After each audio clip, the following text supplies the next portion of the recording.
નમસ્કાર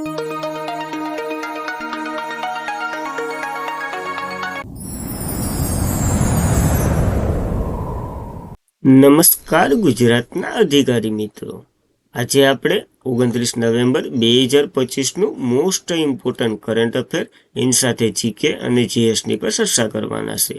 તો ખાસ કરીને ચેનલ ઉપર નવા હોય તો ચેનલને સબસ્ક્રાઈબ કરી લેવી, વિડીયો પસંદ આવે લાઈક કરવો અને તમારા મિત્રો સુધી અવશ્યથી શેર કરી દેવું. તો ચલીએ આજના ઇમ્પોર્ટન્ટ ક્લાસની આપણે શુભ શરૂઆત કરી દઈએ. તો તાજેતરમાં જ રાષ્ટ્રીય દૂધ દિવસ 2025 ક્યારે મનાવવામાં આવ્યો? તો આપણે બંધારણ દિવસની સાથે જ મનાવીએ છીએ, કારણ કે ડૉક્ટર વર્ગીસ કુરિયનનો જન્મદિવસ પર 24 નવેમ્બરના રોજ હોય છે અને આનો ફાળો બહુ મહત્વનો છે શ્વેતક્રાંતિમાં. તો દર વર્ષે 24 નવેમ્બરના રોજ ઉજવવામાં આવતો રાષ્ટ્રીય દૂધ દિવસ ભારતીય શ્વેત ક્રાંતિના પિતા તરીકે ઓળખાતા ડૉક્ટર વર્ગીસ કુરિયનના જન્મદિવસ નિમિત્તે ઉજવવામાં આવે છે. 1970 શરૂ થયેલ ઓપરેશનલ ફ્લડ પ્રોગ્રામ એટલે કે શ્વેત પ્રોગ્રામ અંતર્ગત ભારતીય ડેરી ક્રાંતિ ડૉક્ટર વર્ગીસ કુરિયન ઉત્ક્રાંતિને યોગદાન અને ભારત સરકાર અને ભારતીય ડેરી એસોસિએશન બંને દ્વારા મળી અને 2014ના રોજ આની સ્થાપના કરવામાં આવી હતી અને ત્યારથી આપણે દર વર્ષે ઉજવીએ છીએ. તો એક વિશ્વ દૂધ દિવસ હોય છે જે 1 જૂને હોય છે. દૂધ ઉત્પાદનમાં ભારત પ્રથમ ક્રમે છે અને વૈશ્વિક દૂધ ઉત્પાદનમાં ભારતનો ફાળો 25% છે. તો આ પોઈન્ટ તો ખાસ યાદ રાખવા. અને આપણને ખબર જ છે નેશનલ ડેરી ડેવલપમેન્ટ બોર્ડની સ્થાપના 1945માં થઈ હતી. એનું હેડક્વાર્ટર અમૂલ એટલે કે આણંદમાં આવેલું છે. તો આવા પોઈન્ટો પણ યાદ રાખવા. ત્યારબાદ નવેમ્બરના દિવસો જોઈ લઈએ. 1 નવેમ્બર વિશ્વ શાકાહારી દિવસ, 3 નવેમ્બર વિશ્વ બાયોસ્ફિયર રિઝર્વ ડે, 5 નવેમ્બર વિશ્વ સુનામી જાગૃત દિવસ, 7 નવેમ્બર રાષ્ટ્રીય કેન્સર જાગૃત દિવસ, 8 નવેમ્બર વિશ્વ રેડિયોગ્રાફી દિવસ, 9 નવેમ્બર રાષ્ટ્રીય કાનૂની સેવા દિવસ, 10 નવેમ્બર વિશ્વ રસીકરણ દિવસ અને વિશ્વ વિજ્ઞાન દિવસ, 11 નવેમ્બર રાષ્ટ્રીય શિક્ષણ દિવસ, 12 નવેમ્બર જાહેર સેવા પ્રસારણ દિવસ અને વિશ્વ નિમોનિયા દિવસ, 14 નવેમ્બર વિશ્વ ડાયાબિટીસ દિવસ અને રાષ્ટ્રીય બાળ દિવસ, 15 નવેમ્બર રાષ્ટ્રીય પ્રેસ દિવસ, 17 નવેમ્બર રાષ્ટ્રીય વાય દિવસ, 19 નવેમ્બરે વિશ્વ શૌચાલય દિવસ, આંતરરાષ્ટ્રીય પુરુષનો દિવસ અને રાષ્ટ્રીય એકતા દિવસ આપણે મનાવીએ. 20 નવેમ્બર વિશ્વ બાળ દિવસ અને રાષ્ટ્રીય તત્વજ્ઞાન દિવસ. તત્વજ્ઞાન દિવસ નવેમ્બરના 3જા ગુરુવારે હોય છે. 21 નવેમ્બર વિશ્વ મત્સ્ય ઉદ્યોગનો દિવસ અને સાથે સાથે વિશ્વ ટીબી દિવસ પણ હોય છે. તો યાદ રાખવા આ મહત્વના નવેમ્બરના દિવસો. ત્યારબાદ 77મી કોમનવેલ્થ દેશોનું પ્રતિનિધિત્વ મંડળ હમણાં ક્યાં ભરાણું? તો કે યુનાઇટેડ કિંગડમમાં. એ 2030માં કોમનવેલ્થ ગેમ્સના આયોજનને મંજૂરી આપી. કયા દેશને આપી? તો ભારતને મંજૂરી આપી દીધી. ભારતમાં અમદાવાદ હોસ્ટ કરવાનું છે, તો બહુ મહત્વનું થઈ રહ્યું છે. અમદાવાદને ઐતિહાસિક રીતે 2030 કોમનવેલ્થ ગેમ્સના યજમાનને અધિકાર મળ્યો એટલે યજમાન તરીકે. ગ્લાસ્કો યુનાઇટેડ કિંગડમ ખાતે જનરલ એસેમ્બલી 77મી કોમનવેલ્થ દેશોના જે પ્રતિનિધિત્વનો નિર્ણય લેવામાં આવ્યો અને ફાઇનલ થઈ ગયું છે. જ્યારે જાહેરાત થઈ હતી ત્યારે આપણે ભણ્યું હતું, જ્યારે આપણે નોમિનેટ કર્યું હતું અમદાવાદને ત્યારે ભણ્યું હતું અને હવે પાછું ભણીએ છીએ. તો આ પ્રશ્ન તો જવું જ ન જોઈએ. પહેલાં 2010માં આપણે નવી દિલ્હીમાં રમતનું આયોજન કરી ચૂક્યા છે. આ બીજી વાર આ ઇવેન્ટનું આયોજન આપણને મોકો મળ્યો છે, તો યાદ રાખવો. નિર્ણય 2036માં જે ઓલિમ્પિક યજમાન બનવાનો છે ને મહત્વાકાંક્ષી, ક્યાં? તો કે ગ્લાસ્કો સ્કોટલેન્ડ એમાં લેવાયો. જ્યારે કોમનવેલ્થ ગેમ્સ પહેલી 1930માં હેમિલ્ટન કેનેડા ખાતે યોજાઈ હતી. છેલ્લી 2022માં 22મું બર્મિંગહામ યુકેમાં યોજાયું હતું. આગામી 2036નું 23મી ગ્લાસ્કો સ્કોટલેન્ડ ખાતે યોજાવાની છે અને 2030ની કોમનવેલ્થ ગેમ્સ ભારતમાં યોજાવાની છે. તો ખાસ આ મહત્વના પોઈન્ટો યાદ રાખવા આપણને. ત્યારબાદ પ્રધાનમંત્રી મોદીએ ક્યાં સફરાન એરક્રાફ્ટ એન્જિન સર્વિસ ઇન્ડિયાનું સુવિધાનું ઉદ્ઘાટન કર્યું છે?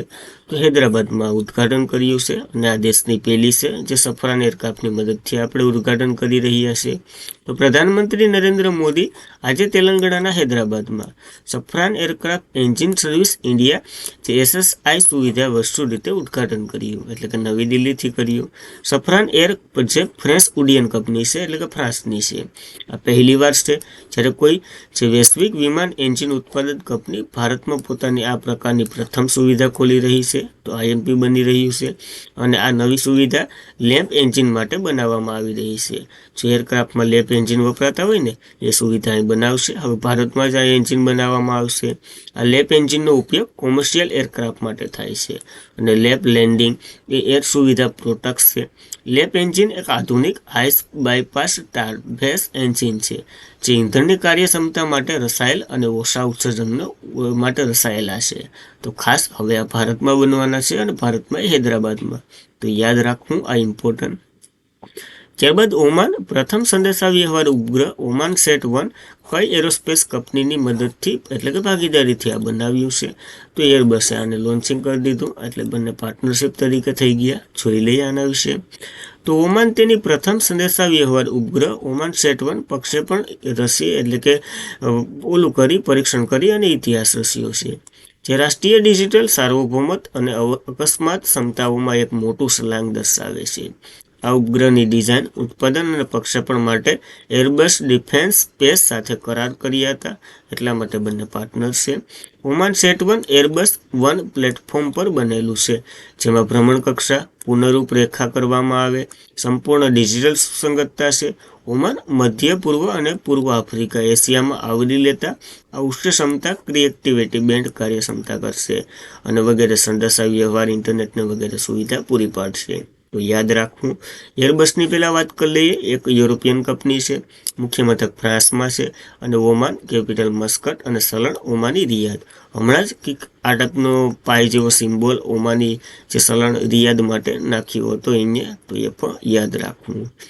ત્યારબાદ ઐતિહાસિક રીતે પ્રથમ રાષ્ટ્રપતિ એટલે કે પ્રથમ વખત રાષ્ટ્રપતિ મુર્મુએ ઓડિશા વિધાનસભાને સંબોધિત કર્યું છે.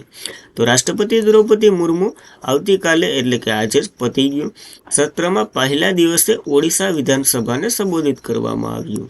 જે રાષ્ટ્રપતિ આ ઐતિહાસિક પુનર્ગમન પ્રતીક છે, જ્યાં તેમને ધારાસભ્ય તરીકે પોતાની રાજકીય એટલે કે કારકિર્દી અહીંથી શરૂ કરી હતી, ત્યારે 2002 થી 2004 અંતર્ગત રંગમપુરમ ખાતે, અને આજ વિધાનસભાને પાછા સંબોધનનો મોકો મળ્યો છે એ પણ રાષ્ટ્રપતિ તરીકે. તો મોસ્ટ ઇમ્પોર્ટન્ટ બની રહ્યું છે અને આ પહેલી ઘટના થઈ છે, એટલા માટે આપણને તો યાદ રાખવી જ પડે. ત્યારબાદ 2025 ફિડે વર્લ્ડ કપ ચેમ્પિયનશિપ કોણ બન્યા છે? તો જોવોખીર સિન્દ્રોસરોવ બન્યા છે. અચ્છા ભાઈ એ જ. તો 2025 ફિડે વર્લ્ડ કપ ઐતિહાસિક રોમાંચ ફાઇનલ સાથે સમાપ્ત થયું, જે ઉઝબેકિસ્તાન પ્રતિષ્ઠિત ખેલાડી જોવોખીર સિન્દ્રોવે ચીનના નંબર 1 વેઈ શી સામે હાર્યા એટલે કે જીત્યા અને ત્યારબાદ આ ખિતાબ જીત્યો છે. 2006 એટલે કે 206 ખેલાડી. આ કોમ્પિટિશન કેવું હોય? 206માંથી 205ને હરાવી અને પહેલા નંબર ઉપર આવવું. તો આ કોમ્પિટિશન સારું કે આપણે જે તૈયારી કરીએ છીએ? ખાલી એટલું તો વિચારજો કેવી ઇવેન્ટ હશે. ફ્રીડે ચેસ વર્લ્ડ કપ 2025 11મી આવૃત્તિ ક્યાં યોજાઈ હતી? તો ભારતના ગોવામાં યોજાઈ હતી. 31 ઓક્ટોબરથી 27 નવેમ્બર સુધી ચાલી હતી અને જોવોખીર સિન્દ્રોવ જે ઉઝબેકિસ્તાનના છે એ ઉભરી ગયા અને સાઇનાનું જરાક આડાઅવરું થઈ ગયું. વેઇસિંગ જે ચીનનો નંબર 1 ખેલાડી છે. તો ખાસ આ બંને પોઈન્ટો નોંધવા. ફિડેની વાત કરી લઈએ. 20 જુલાઈ 1924માં આની રચના થઈ હતી. મુખ્ય મથક લોસન, સ્વિટ્ઝરલેન્ડમાં. પ્રેસિડેન્ટ આર્કોડી ડોકોવિચ છે અને વાઇસ પ્રેસિડેન્ટ વિશ્વનાથ આનંદ છે. તો એ પણ યાદ રાખવું. ત્યારબાદ ઓપરેશનલ પવન કયા દેશ દ્વારા ગૃહયુદ્ધને શાંત કરવા માટે ભારત દ્વારા શરૂ કરવામાં આવ્યું હતું? તો કે કયા દેશના? તો શ્રીલંકામાં જે ગૃહયુદ્ધ ચાલ્યું હતું ને એને શાંત કરવા માટે આપણે શરૂ કર્યું હતું. તો પહેલીવાર આર્મીના ચીફ જનરલ ઉપેન્દ્ર ત્રિવેદીએ તાજેતરમાં શ્રીલંકામાં જે 1987માં ભારતીય રાષ્ટ્રીય એટલે કે શાંતિ સેવા મિશન ઓપરેશનલ પવન દરમિયાન પોતાના જીવનું બલિદાન આપનારા સૈનિકોને શ્રદ્ધાંજલિ આપી છે. 1987માં રાજીવ ગાંધીની સરકાર હતી શરૂ કરી, જેમાં તમિલ અને સિહોલી સમુદાય વચ્ચે ગૃહયુદ્ધ થયું હતું. આને મદદ કરવા માટે ભારત મોટે ઉપાડે દોડ્યું હતું શ્રીલંકામાં અને આને મોકલવામાં આવ્યું. સ્વાતંત્રતા પછી ભારતનું આ પહેલું મોટું વિદેશી લશ્કરી અભિયાન ગણવામાં આવે છે. 29 જુલાઈ 1987ના રોજ ભારત શ્રીલંકા કરાર હેઠળ શરૂ કરવામાં આવ્યું હતું આ યુદ્ધ, અને ઓપરેશનમાં 1171 જેટલા સૈનિકો શહીદ થયા હતા અને હજારો ઘાયલ પણ થયા હતા. તો કેવું થયું હોય ખાલી અંદાજો તો લગાડો. શહીદ થયેલા સૈનિકોનું સન્માન કરવામાં આવ્યું છે નવી દિલ્હીમાં હાલ જનરલ ઉપેન્દ્ર ત્રિવેદીની અધ્યક્ષતામાં. તો ખાસ ઇમ્પોર્ટન્ટ છે, યાદ રાખવું. ત્યારબાદ કયા રાજ્યના ખેડૂતોને સશક્ત બનાવવા માટે રાયથનના મિસકોન્સમાં લોન્ચ કરવામાં આવી છે? આ એક પહેલ છે અને આ પહેલ આંધ્રપ્રદેશ સરકારે શરૂ કરી છે, ખેડૂતોને મદદ કરશે. જોઈ લઈએ, આંધ્રપ્રદેશ સરકારે રાયથનના મિસકોન્સ નામની એક મોટા પાયે પહેલ શરૂ કરી છે, જે ખેડૂતો કેન્દ્રીય કાર્યક્રમ 5 પોઈન્ટ ફ્યુચર હેઠળ લાંબા ગાળામાં સહાય પૂરી પાડવામાં આવી રહી છે એ માટે છે. અને ત્યાંના કૃષિ મંત્રી કોણ છે? જરાય કામના નથી. નેતૃત્વમાં આ કાર્યક્રમનું ઉદ્ઘાટન કૃષ્ણા જિલ્લામાં કરવામાં આવ્યું છે. આ સાથે જ આંધ્રપ્રદેશમાં 3 નવા જિલ્લાઓ પણ બની રહ્યા છે, તો એ પણ 1 પોઈન્ટ વગેરે વધારે લઈ લીધો, કારણ કે આના માટે પ્રશ્ન બનાવવો એ કંઈ સારી વાત નથી. પોલાવરમ, માર્કપુરમ અને મદનપલ્લે આની રચના થઈ રહી છે, જે આંધ્રપ્રદેશના કુલ જિલ્લાની સંખ્યા હવે 29 થઈ રહી છે. તો ખાસ ઇમ્પોર્ટન્ટ બની રહ્યું છે જિલ્લા, એટલે અહીંયાના તો તમને ખબર જ છે. ત્યારબાદ ICC match T20 world cup 2024 માટે ટુર્નામેન્ટના બ્રાન્ડ એમ્બેસેડર કોને બનાવવામાં આવ્યા છે? તો આ ભાઈ રોહિત શર્માને બનાવવામાં આવ્યા છે. સુકૂન મિલા એસા બોલ રહે. તો Rohit Sharma ICC match T20 world cup 2024 માટે સત્તાવાર ટુર્નામેન્ટના એમ્બેસેડર તરીકે નિયુક્ત કરવામાં આવ્યા છે. આ પ્રતિષ્ઠિત ઇવેન્ટ 4 ફેબ્રુઆરીથી 8 માર્ચ 2024 દરમિયાન ભારતમાં જ યોજાવાના છે. મોસ્ટ ઓફ પાકિસ્તાનવાળાને આપણે નોટ એન્ટ્રી છે, એટલા માટે એ શ્રીલંકામાં રમવા જશે. આ દ્વારા સંયુક્ત રીતે યોજાશે અને 10મી આવૃત્તિ હશે. અત્યાર સુધી ભારતે માત્ર 2 જ ઇવેન્ટો જીતી છે, તો આ ઇવેન્ટ જીતે એવી શુભકામના. પહેલી આવૃત્તિ ભારત અને પાકિસ્તાનમાં યોજાઈ હતી, પહેલાં ભારતમાં જ યોજાઈ હતી, ભારત અને પાકિસ્તાન વચ્ચે, અને એ સામે હોય તો આપણે તો પછી 2007માં ભારત જીતી ગયું હતું. છેલ્લી આવૃત્તિ ભારતમાં યોજાઈ હતી, દક્ષિણ આફ્રિકા જીતી ગયું હતું. 2024માં યુએસ અને વેસ્ટ ઇન્ડિઝમાં. તો ખાસ ભારત જીત્યું હતું, દક્ષિણ આફ્રિકા સામે હતું. 2024માં યુએસ અને વેસ્ટ ઇન્ડિઝમાં યોજાઈ હતી. તો ખાસ આ ઇવેન્ટ યાદ રાખવી.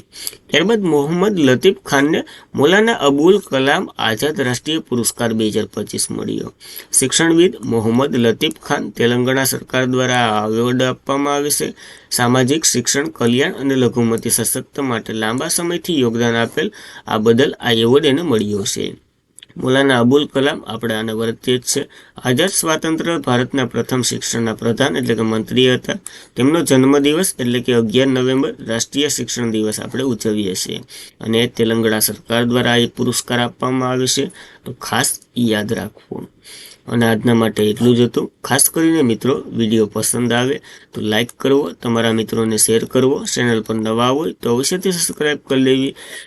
સ્ટડી મટીરિયલ હમણાં ડેઈલી પીડીએફનું થોડુંક ટાઈમ આઉટને લીધે તકલીફ છે, પણ બધી સાથે મૂકી દઈ, ટેન્શન નથી લેતા. તો એ વગેરે માટે જોડાઈ જવું. આ આપણી ચેનલનું નામ છે અને ડિસ્ક્રિપ્શનમાં લિંક પર હશે. તો ખાસ યાદ રાખવું એટલું, કારણ કે આ કન્ટેન્ટ બનાવવામાં બહુ મહેનત લાગે છે.